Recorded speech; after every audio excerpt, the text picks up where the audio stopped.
Lose an icon, it's very difficult, isn't it? Because those people that we've loved literally on screen for many years, they disappear and you can't quite believe they've gone. And as I told you recently, it's fascinating to think, because in the world of celebrity, who would have thought that so many people were still watching, say, The Wizard of Oz all of these years later? All things like The Guns from Navarone, whatever. Nobody thought when they were making those films, those pieces of entertainment for the silver screen, the big screen in your local Regal, Gaumont, Odeon, that sort of place, your picture palace, that we'd still be able to not only just watch them again on television, but now watch them in the palm of our hands and literally still experience the thrill of watching brilliant actors and actresses. A little bit, of course, like the wonderful and now late Dame Maggie Smith. Now, I told you recently that over here in London, they decided to very nicely and rightly to dim the lights of the theatres as a mark of respect for her passing. They do that with all the big icons.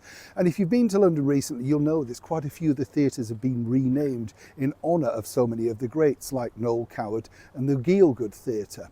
Not so many in female, I've noticed, but that's just by the by.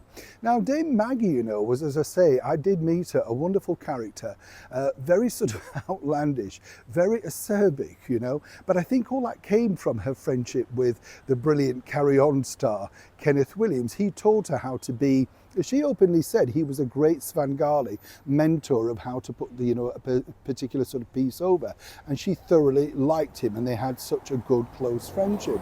But of course, in all actors, people forget that they have to earn a living, and not everything is brilliant all the time. We see the best bits, they present the best bits. I mean, let's not forget that even the brilliant Dame Judi Dench starred way back in a butter ad alongside her husband, simply because she wanted extra cash to buy a house. It was as simple as that. That's what she said.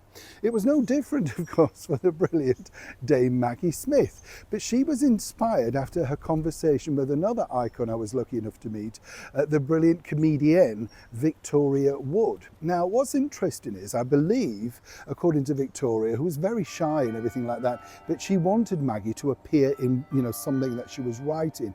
Not quite sure what. I'd have to look back into the tapes and the notes, but, you can understand she knew that this would make her piece come alive. But fortuitously, what had happened was they got into a conversation about, how to make extra money, because theatre doesn't necessarily pay and all that sort of thing, right?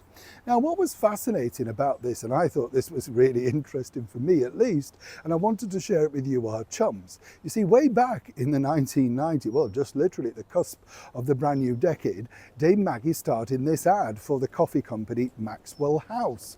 Big brand back in the day, I'm not so sure now, but that at the time, and to get her was a big thing.